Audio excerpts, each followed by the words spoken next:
তারাবির নামাজে যদি সানা না পড়া হয় তাহলে কি তারাবির নামাজ হবে? যে এমন কোন আমল আছে যার দ্বারা আমি আল্লাহর নিকট ভালো মানুষ হিসেবে গণ্য হব? তাকওয়া কাকে বলে? আমি কিভাবে বুঝবো যে আমার ভিতরে তাকওয়া এসেছে? Ask MMI. মনের গভীরের প্রশ্নগুলো খুলে বলুন আর উত্তর খুঁজে নিন কোরআন ও নবীর সিরাত থেকে মাওলানা মুঈনুল ইসলামের সাথে। আপনার প্রশ্নগুলো পাঠিয়ে দিন মেসেঞ্জার অথবা হোয়াটসঅ্যাপে। জাযাকাল্লাহ। বিসমিল্লাহির রহমানির রহিম। আলহামদুলিল্লাহি রাব্বিল আলামিন। ওয়াসসালাতু ওয়াসসালামু আলা সাইয়্যিদিনা মুহাম্মাদিন ওয়া আলা আলিহি ওয়া সাহবিহি আজমাইন। আম্মা বা'দ। আমাদের প্রশ্ন উত্তর পর্বের আজকে চতুর্থ পর্ব। অনেক প্রশ্ন এসেছে আপনাদের পক্ষ থেকে, সেখান থেকে আমরা আজকে 2-3টা পড়ার চেষ্টা করব ইনশাআল্লাহ। সর্বপ্রথম একজন প্রশ্ন করেছেন, তারাবির নামাজে যদি সানা না পড়া হয় তাহলে কি তারাবির নামাজ হবে? সানা পড়া নামাজের মধ্যে সুন্নত। তাই যেই নামাজই হোক, ফরজ নামাজ হোক, ওয়াজিব নামাজ হোক, সুন্নত নামাজ হোক, নফল নামাজ হোক, সব নামাজে সানা পড়াটা হলো সুন্নত। এখন কেউ যদি সানা না পড়ে তাহলে তার নামাজে সুন্নত ছুটে গেল। আর সুন্নত যদি ছুটে যায় তাহলে তার নামাজ ভাঙবে না, তবে নামাজের মধ্যে একটা ত্রুটি অবশ্যই যুক্ত হয়ে যাবে। এখন যদি কারো হঠাৎ মাঝে মধ্যে কারণবশত ছুটে যায় তাহলে তো এটা কোনো সমস্যা না, ছুটতে পারে, হয়ে যেতে পারে। কিন্তু কারো যদি এটা অভ্যাস হয়ে যায় যে সে সুন্নত মনে করে সানা পড়েই না, বা তারাবির নামাজে সানা পড়তে হবে না, মনে আসে যে দরকার নাই সুন্নত, তাহলে এটা অবশ্যই তার জন্য বড় ধরনের একটা ত্রুটি। তাই তারাবির নামাজে হোক বা যে কোনো নামাজ হোক, সুন্নত না ছাড়াটাই উচিত, সানা পড়াটা উত্তম। কখনো ছুটে গেলে নামাজ ভাঙবে না, নামাজ হয়ে যাবে। দ্বিতীয় আরেকজন প্রশ্ন করেছেন যে এমন কোন আমল আছে যার দ্বারা আমি আল্লাহর নিকট ভালো মানুষ হিসেবে গণ্য হব? দেখুন, ভালো মানুষ এই শব্দটা বাংলা ভাষায় অতি সাধারণ মনে হলেও এটার ওজন অনেক বেশি, এবং সর্বোপরি আল্লাহর নিকট ভালো মানুষ এটা আরো কঠিন। কারণ দুনিয়াতে মানুষ যে কোনো ভালো কাজ করলেই তাকে মানুষ ভালো মানুষ বলে, তো আল্লাহর নিকট ভালো মানুষ হওয়া এটা অনেক বড় কঠিন একটা জিনিস। এখন ভালো মানুষকে যদি আমি এভাবে বলি যে প্রকৃত মুমিন যে হবে সেই ভালো মানুষ, প্রকৃত মুসলমান যে হবে সেই ভালো মানুষ, মুত্তাকি যে হবে সেই ভালো মানুষ, সফল ব্যক্তি যে হবে সেই ভালো মানুষ, তাহলে আশা করি ভুল হবে না। কারণ যে ব্যক্তি সফল সেই ভালো মানুষ। যদি ভালো মানুষ হলো কিন্তু সফল হলো না, তাহলে তার এই ভালো মানুষের কোনো দাম নাই। যদি সফল হয়ে গেল তাহলে সে মানুষ তাকে ভালো মানুষ না বললেও সে ভালো মানুষ। তোর সফল ব্যক্তিকে কোরআনের মধ্যে আছে যে তোমরা কি মনে করো সফল কে? যে দুনিয়াতে অনেক বড় ব্যবসায়ী সে সফল, যে অনেক বড় ইবাদত গুজার সে সফল, যে যে দান করে অনেক বেশি সে সফল? না না, সফলতার মানদণ্ড হলো ফামান যুহজিহা আনিন নার ওয়া উদখিলাল জান্নাতা ফাকাদ ফাজ। যে ব্যক্তি জাহান্নাম থেকে মুক্তি পেয়ে গেল এবং জান্নাতে ঢুকে গেল সে হলো সফল, সে হলো সফল। সুতরাং জান্নাতে ঢুকে যাওয়াটাই হলো প্রকৃত সফলতা। তো সুতরাং আমরা যদি কথা বলি যে ভালো মানুষ কাকে বলে, যে ব্যক্তি জান্নাতি হবে সে ব্যক্তি হলো ভালো মানুষ। এখন আমি কিভাবে বুঝবো যে আমি ভালো মানুষ? আল্লাহ রাসূল সাল্লাল্লাহু আলাইহি ওয়াসাল্লাম একদিন বসা ছিলেন, এক সাহাবী আসছিলেন, রাসূল তাকে ইশারা করে বললেন যে ওই যে দেখো ওই সাহাবী যে আসছে সে জান্নাতি। আরেকদিন আবার একই ঘটনা ঘটেছে, ওই সাহাবীর সাথে রাস্তায় আসছিল, রাসূল আবার দেখিয়ে বলেছেন যে দেখো সে হলো জান্নাতি। তৃতীয় দিন আবার আরেকদিন এরকম হয়েছে, রাসূল তাকে দেখিয়ে বলেছেন সে জান্নাতি। ওখানে একজন সাহাবী ছিলেন, তার মনে কৌতূহল জাগলো, সে কি এমন আমল করে যার কারণে রসুল থেকে জান্নাতি বলেছেন।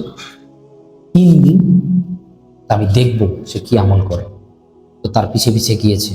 সে যেখানে থাকতো তাঁবু টাঙিয়ে সে গিয়ে বলছে, ভাই আমি আপনার সাথে কয়েকদিন থাকতে চাই। বললেন যে ঠিক আছে থাকো। তো দেখলেন রাতেবেলা যখন শুয়েছে, সে সারা রাত জেগে রয়েছে আর শুয়ে শুয়ে দেখছে যে সে কি আমল করে। তার ভিতরে ছিল মনে হয় সারা রাত তাহাজ্জুদ পড়ে, মনে হয় সারা রাত অন্য কোনো আমল করে। এই জন্য রসুল তাকে 3 বার জান্নাতি বলেছেন। কিন্তু দেখলেন যে সে রাত্রেবেলা যখন ঘুমের সময় হয়, এশার পরে রাতের শুরুতে ঘুমিয়ে যায়, শেষ রাতে উঠে তাহাজ্জুদ পড়লে পড়ে অথবা ফজরের নামাজের সময় উঠে।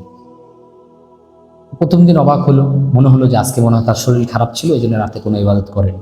দ্বিতীয় দিন আবার থাকলো, দেখলো দ্বিতীয় দিনও একই আমল, রাতে শোয় সকালে উঠে, অন্য কোনো আমল নেই। আবার তৃতীয় দিন দেখলো যে আরে তৃতীয় দিনও রাতে শোয় সকালে উঠে। তার ভিতরে অবাক। তৃতীয় দিন সে বাধ্য হয়ে বলেই ফেললো যে ভাই আমি রসুলের মুখে তোমার ব্যাপারে 3বার জান্নাতি হওয়ার সুসংবাদ পেয়েছি, তুমি কি আমল করো আমাকে একটু বলবে? তখন বললেন যে দেখো, রসুল কি কারণে সুসংবাদ দিয়েছেন তা তো আমি জানি না, তবে আমি একটা কাজ করি, সেটা হলো আমি প্রত্যেকদিন শোয়ার সময় আমার অন্তরে কারো প্রতি হিংসা বিদ্বেষ পথ ধারণা রাখি না। শোয়ার সময় সবাইকে মাফ করে দিই।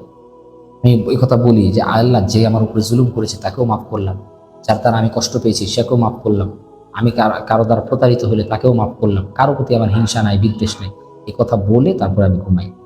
হতে পারে এই একটা আমল, এটার কারণেই হয়তো জান্নাত। ওই সাহাবী বুঝলেন যে হ্যাঁ, এটা অনেক বড় একটা আমল। আল্লাহর নিকট জান্নাতি সুসংবাদ পাওয়ার জন্য একটা আমল, সেটা হলো আমি সবাইকে মাফ করে দিই, আমার দ্বারা কেউ কষ্ট পাবে না, কষ্ট পেয়ে থাকলে তাকে মাফ করে দিই। এটা হলো বহুত বড় একটা আমল। অন্য হাদিসের মধ্যে আছে, আল্লাহ রাসূল সাল্লাল্লাহু আলাইহি সাল্লাম বলেছেন, তিরমিজি শরীফের মধ্যে আছে, আনাস তোমাকে একটা বড় সুন্নতের কথা বলবো, তুমি যদি এই সুন্নতটা নিজের জীবনে আনতে পারো তাহলে তোমার থেকে বড় সফল কাম আর কেউ হবে না। এটা কি? ইন কাদারতা আন তুসবিহা ওয়া তুমসিয়া ওয়া লাইসা ফি কলবিকা গিশশুন লিআহাদিন ফাফআল। তুমি সকালে সন্ধ্যায় অর্থাৎ সারাদিন যদি তুমি একটা কাজ করতে পারো, যে তোমার অন্তরে কারো প্রতি হিংসা থাকবে না, বিদ্বেষ থাকবে না, সবাইকে তুমি ভালো চোখে দেখবে, তাহলে এটা করো। বা ইন্না যালিকা মিন সুন্নতি, আল্লাহ রাসূল এই ক্ষেত্রে বলছেন এটা আমার বড় সুন্নত। ইন্না ব্যবহার করেছেন, যালিকা ব্যবহার করেছেন। ইন্নাও গুরুত্ব বোঝানোর জন্য আসে, আর কাছের বস্তুকে যালিকা বললে এটাও গুরুত্ব বোঝায়। আল্লাহ রাসূল বলছেন এটা আমার সবচেয়ে বড় সুন্নত। সবচেয়ে বড় সুন্নত তাহাজ্জুদ না, দান করা না, নফল নামাজ না, মাসে 3 দিন রোজা রাখা না, সোমবার আর বৃহস্পতিবার রোজা রাখা না, এগুলোও সুন্নত। এগুলোকে সুন্নত বলেছেন, কিন্তু বড় সুন্নত বলেননি। বড় সুন্নত হলো কারো ব্যাপারে বদ ধারণা না করা। সুতরাং আমি ভালো মানুষ কিনা এটা যাচাই আমার কাছে, আমার দ্বারা যদি আরেকজন কষ্ট না পায় তাহলেই আমি ভালো মানুষ। এটা ছোট্ট একটা হাদিসই এটার প্রতিচ্ছবি, যে আল্লাহ রাসূল বলেছেন আল মুসলিমু মান সালিমাল মুসলিমুনা মিন লিসানিহি ওয়া ইয়াদিহি। প্রকৃত মুসলমান কে? যার মুখ এবং হাত থেকে মানুষ নিরাপদ পায়। এটাকে অন্য ভাষায় বললে উত্তম আখলাক। ভালো মানুষ হওয়ার মানদণ্ড কি? উত্তম আখলাক। বেশি ইবাদত করলে আবেদ হয়, বেশি দান করলে দানশীল হয়, বেশি জ্ঞান রাখলে জ্ঞানী হয়, বেশি ইলম রাখলে আলিম হয়, কিন্তু কোনোটাই ভালো মানুষ হওয়ার মানদণ্ড নয়। ভালো মানুষ বলা হয় যার মধ্যে উত্তম আখলাক আছে। উত্তম আখলাকের দ্বারা ভালো মানুষ হয়।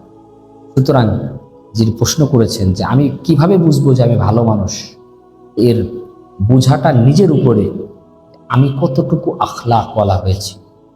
উত্তম আখলাক অনেক বড় ওজনী জিনিস। হাদিসের মধ্যে আছে মা মিন শাইইন আসকাল ফি মিজানিল মুমিন ইয়াউমাল কিয়ামা মিন হুসনিল খুলুক। কিয়ামতের দিন দাড়ি পাল্লায় সবচেয়ে বেশি ওজনী জিনিস, ভারী জিনিস যেটা হবে সেটা হলো উত্তম আখলাক।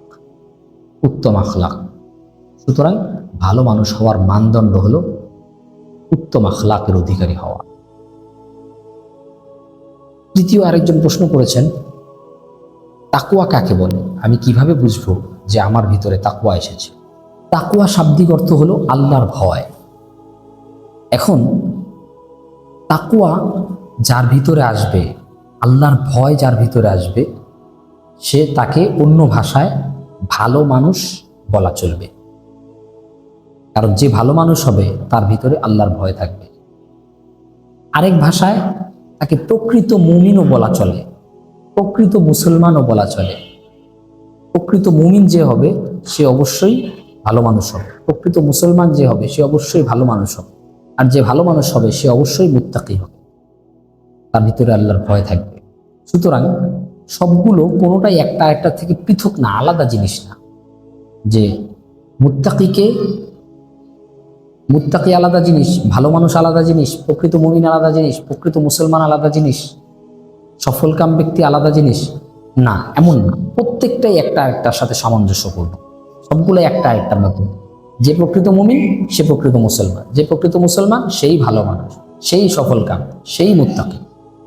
সুতরাং আমি যদি ভালো মানুষ হই তাহলে অবশ্যই আমি মুত্তাকিও হব।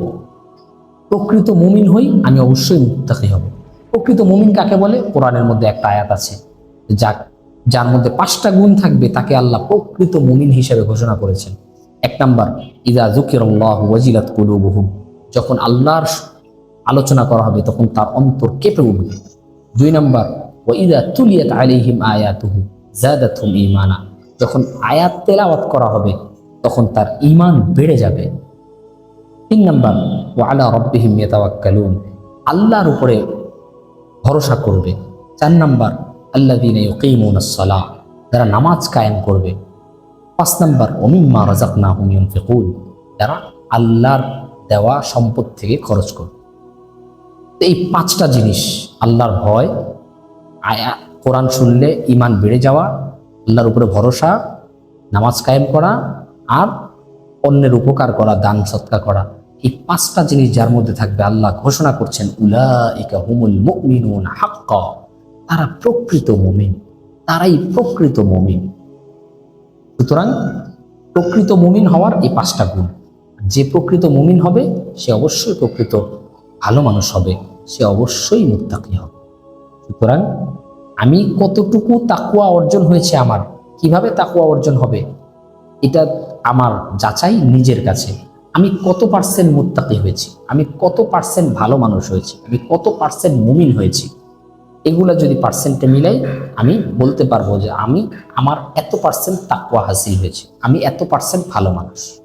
তবে ইনশাআল্লাহ আমাদের যাচাই, আমরা যদি এটাকে যাচাই করি, নিজের জীবনে প্রয়োগ করি, তবেই আমাদের আস্তে আস্তে উন্নতি হবে ইনশাআল্লাহ। অনেক শুকরিয়া, জাযাকুমুল্লাহ।